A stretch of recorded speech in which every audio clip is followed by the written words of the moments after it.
looking forward to hearing your thoughts here shortly. Please allow me to now introduce Secretary of Defense Lloyd Austin to deliver opening remarks. Mr. Secretary. Thank you, Celeste. Good afternoon, everyone. It's great to see you all at our 6th meeting of the Ukraine Defense Contact Group. We've come together again today, united by our shared determination to help Ukraine defend its sovereignty, its territory, and its people from Russia's unjust and unprovoked assault. The whole world has just seen yet again the malice and cruelty of Putin's war of choice, rooted in aggression and waged with deep contempt for the rules of war. Russia's latest barrage against Ukraine's cities has again killed and wounded innocent civilians and put targets with no military purpose in the crosshairs. But Russia's latest assaults have only deepened the determination of the Ukrainian people and further united countries of goodwill from every region on earth. So we gather again today to support Ukraine's inalienable rights to defend itself. And our resolve and steadiness of purpose has only been strengthened. Now, everyone here understands how this war began. As President Biden noted, quote, "No one threatened Russia, and no one other than Russia sought conflict. Putin chose war, but Ukraine chose to defend itself, and it has done so magnificently." Now, Putin assumed that his forces could quickly conquer all of Ukraine. He assumed that he could roll into Kyiv. He assumed that Ukraine could never mount a counteroffensive to retake its sovereign territory in Kharkiv and beyond. He assumed that the world would stand idly by as he attempted to annex 4 additional regions of Ukraine. And he assumed that we wouldn't summon the unity and the resolve to stand up to his imperial war of choice. And ladies and gentlemen, if you want to see how mistaken all those assumptions were, well, just look at the battlefield today. And just look around this room. Now, Putin is trying to mobilize more forces and to claim sovereign Ukraine territory for Russia. He's lashing out against civilian targets and infrastructure in Ukraine's cities.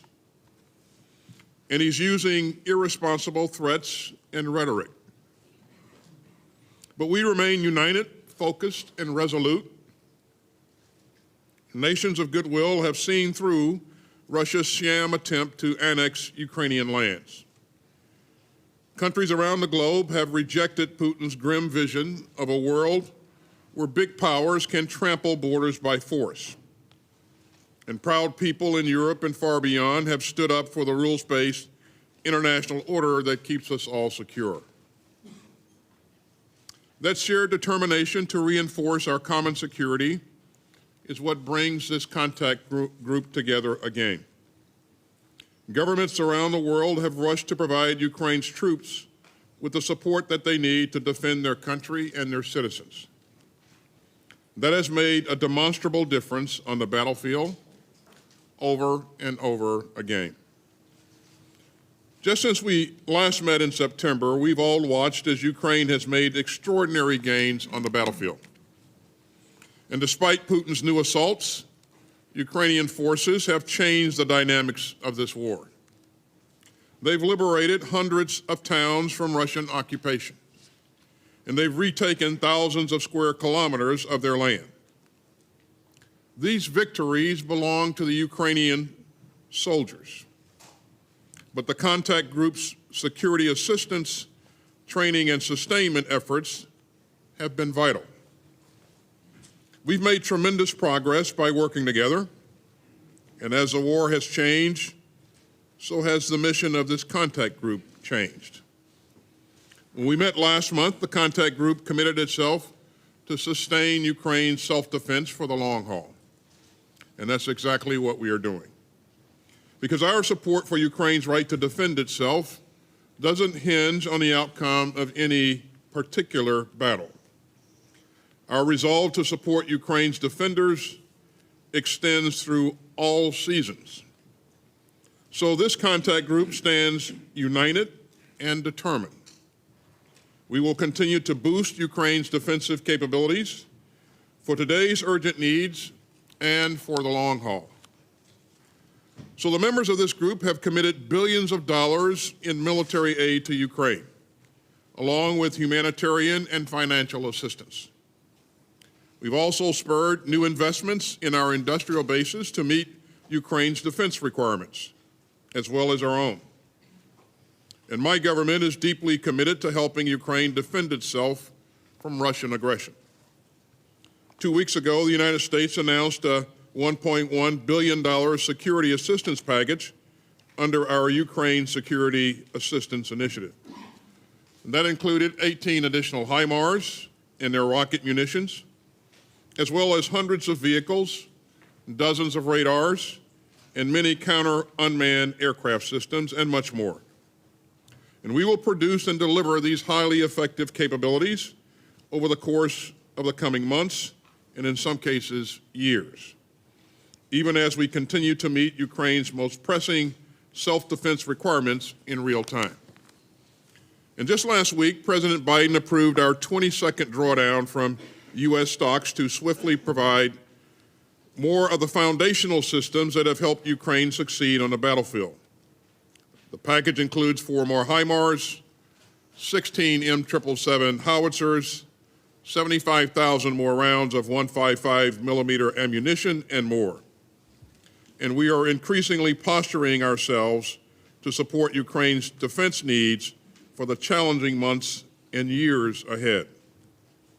I'm proud that with President Biden's leadership, U.S. security assistance to Ukraine since Russia's all-out invasion on February 24th now totals some $16.8 billion. And I'm deeply grateful to our valued allies and partners who continue to come forward with important assistance packages of their own.